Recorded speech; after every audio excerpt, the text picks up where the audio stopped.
Assalamualaikum warahmatullahi wabarakatuh. Perkenalkan, di sini saya Muhammad Herlanam. Saya perwakilan dari kelompok satu yang beranggotakan saya sendiri Muhammad Herlanam. Lalu ada Ahmad Sakif Farhan Inam, Zahran Aris Atayla, dan juga Muhammad Rais Caesar. Di sini saya akan menjelaskan hasil kerja dari kelompok satu, yaitu tugas besar kedua dari mata kuliah KU 1102 Pengenalan Komputasi dengan dosen pengajar Mbak Yonet Hendra Sakti. Dan judul dari tugas kami yaitu Kualitas Air Sumur tahun 2017.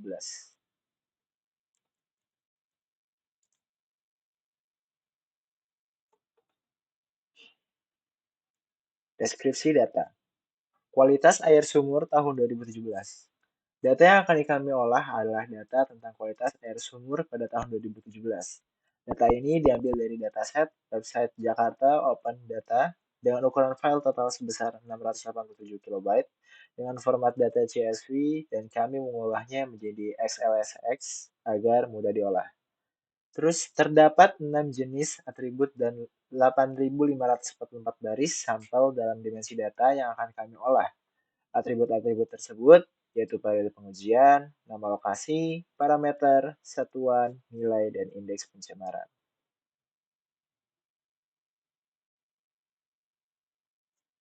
Karakteristik data.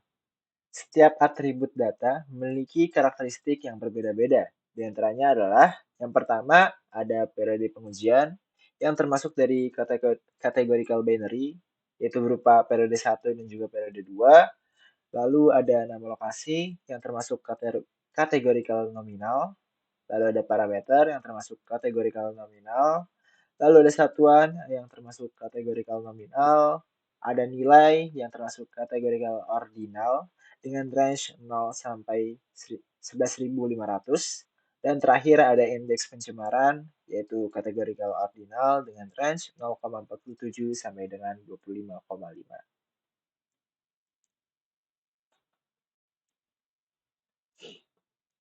Atribut pengujian.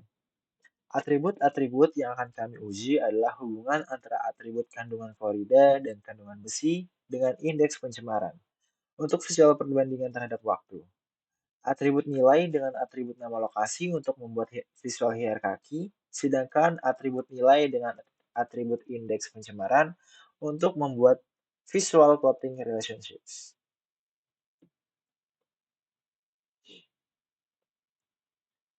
Ada grafik perbandingan kategori.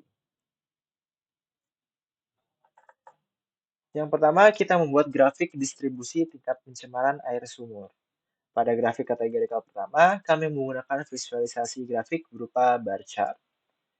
Di sini kita membuat beberapa kategori, yaitu ada kategori baik, tercemar ringan, tercemar sedang, dan juga tercemar berat. Range yang kami buat adalah dengan apabila indeks pencemarannya masih kurang dari 1, maka kita kategorikan sebagai baik. Apabila indeks pencemarannya berada di antara 1 dan juga 5, maka termasuk tercemar. Apabila indeksnya di antara 5 dan juga 10, maka termasuk tercemar sedang. Dan apabila indeks pencemarannya melebihi 10, maka kami kategorikan sebagai tercemar berat. Bisa dilihat bahwa kesimpulan dari grafik yang telah kami buat yaitu mayoritas air sumur masuk dalam kategori tercemar ringan, disusul dengan kondisi baik, tercemar sedang, dan hanya sedikit sumur yang tercemar berat.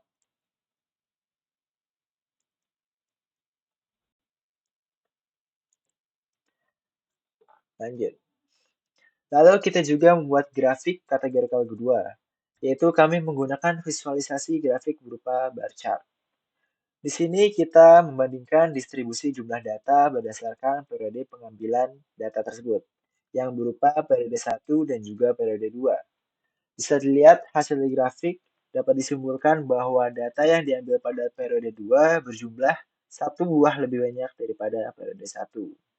Dikarenakan pada periode 1 terdapat 266 data yang diambil, dan pada periode 2 terdapat 267 data yang diambil.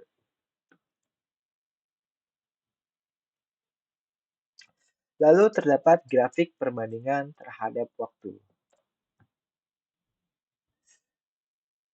Untuk perbandingan terhadap waktu, pertama-tama kita membuat grafik rata kandungan klorida pada periode 1 dan juga 2.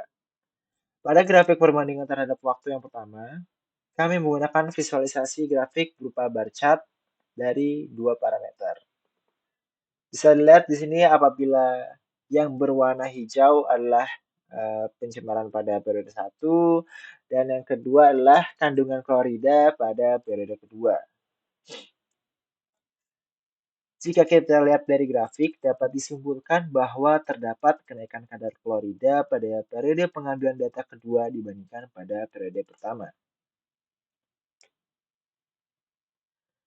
Untuk grafik perbandingan waktu yang kedua, kita membuat grafik rata kandungan besi pada periode 1 dan juga 2. Masih sama dengan yang sebelumnya, warna hijau untuk periode 1 dan juga warna oranye untuk periode yang kedua. Kita juga menggunakan bar chart dan dari grafik yang ditampilkan dapat disimpulkan bahwa terdapat penurunan kadar besi pada periode pengambilan data kedua dibandingkan pada periode pertama.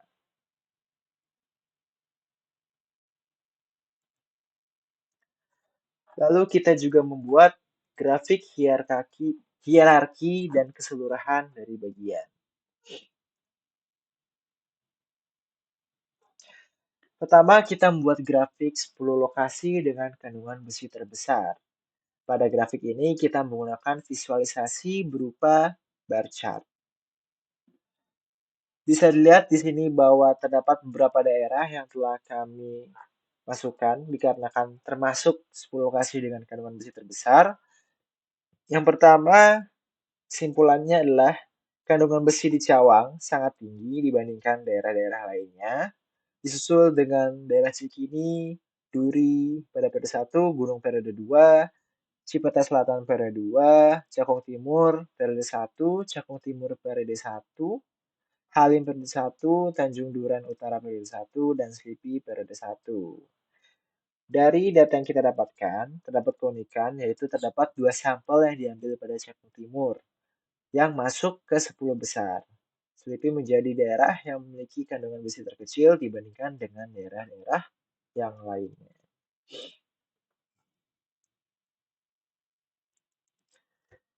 Untuk selanjutnya kita membuat grafik 10 lokasi dengan kandungan klorida terbesar.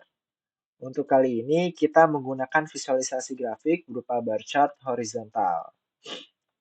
Dapat dilihat bahwa daerah dengan kandungan klorida tertinggi yang pertama yaitu Cipinang pada periode pengambilan data yang kedua, periode 1, Susukan periode 2, Kamal Muara periode 1, Dukuh periode 2, Kendang periode 1, Ciracas periode 2, Koja periode 1, dan dilanjut dengan Kebon Kosong periode 1.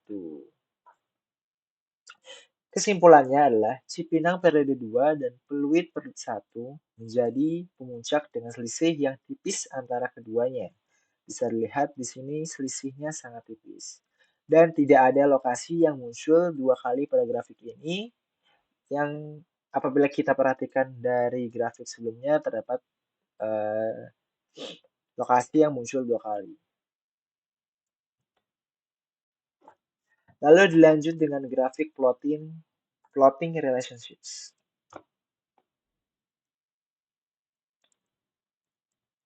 Yang pertama, kita membuat grafik hubungan indeks pencemaran terhadap kandungan klorida pada air. Pada grafik kategori yang pertama, kita membuat atau menggunakan visualisasi grafik berupa scatter plot. Dan bisa dilihat di sini bahwa persebaran datanya hampir mendekati garis lurus dengan gradiennya ke kanan, ke positif, mendekati 1. Maka dapat disimpulkan bahwa banyaknya kandungan klorida dalam air berbanding lurus dengan indeks pencemaran air dan memiliki nilai korelasi yang cukup tinggi karena bisa dilihat di sini bahwa penyebarannya itu sedikit lagi mendekati garis.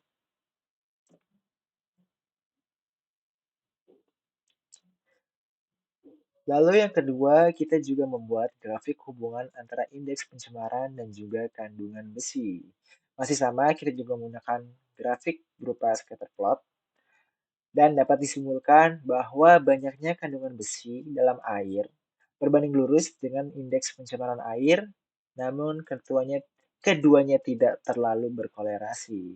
Dikarenakan apabila kita perhatikan di sini, grafik scatter plot yang dimunculkan tidak terlalu mendekati garis lurus hasil dari regresi, tetapi masih menunjukkan korelasi yang berbanding lurus.